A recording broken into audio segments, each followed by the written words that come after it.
How to build good habits. Let's learn together. Brenda was late, again. She darted into the coffee shop, hair slightly frizzed, phone buzzing in her pocket, and an apologetic look on her face. "I swear I meant to leave earlier," she said, sliding into the booth. Anne smiled gently.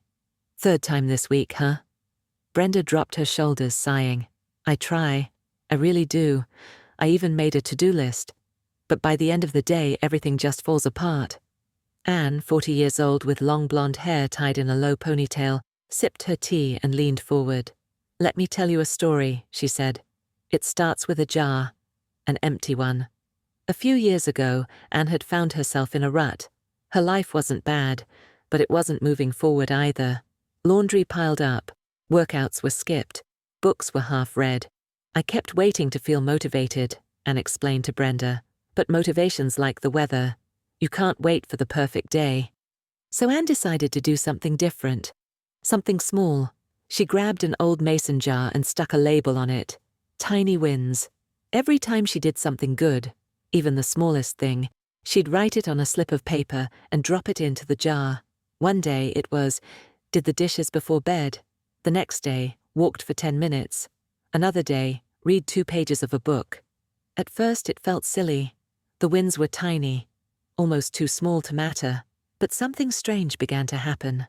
Anne started looking for more wins, and since she was looking, she started doing more. Brushing her teeth on time, setting out clothes the night before, drinking water before coffee. These weren't big changes, but they were steady. "It's like building a staircase," she said. "Each step is small, but eventually you're somewhere higher than before." Brenda listened, eyebrows raised. "So, just doing little things?" "Exactly," Anne said, "and doing them often." Brenda tilted her head. "But what about bad habits? I scroll way too much. I skip meals. I stay up late. How do I break those?" Anne nodded. "I've been there. But here's the trick. Replace, don't erase." She continued. "Instead of saying, 'Don't check your phone in bed,' say, 'Put a book where you usually put your phone and put your phone in a drawer.' When you reach for your phone, the book's already there." Brenda smiled. "That actually makes sense." Anne leaned back, tapping her coffee mug. "And when you succeed, even once, celebrate it. Write it down. Drop it in your own jar." Brenda took out her notebook. "Wait, I want to remember this. What are the rules?" Anne held up 3 fingers. 1. Start small. So small it feels silly.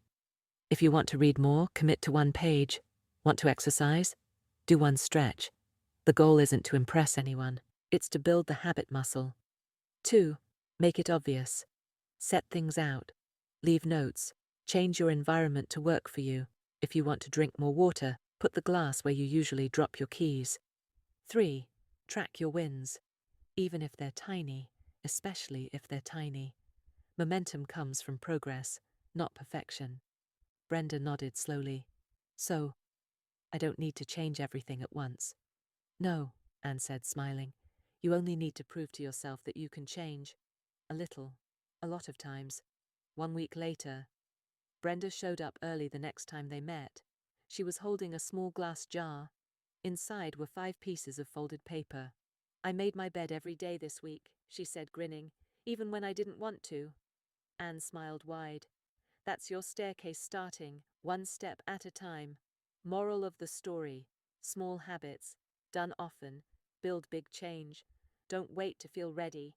Just start tiny and keep going. Because the life you want isn't built in 1 leap. It's built 1 tiny win at a time. Thank you for watching this video. I hope it makes your life a little better.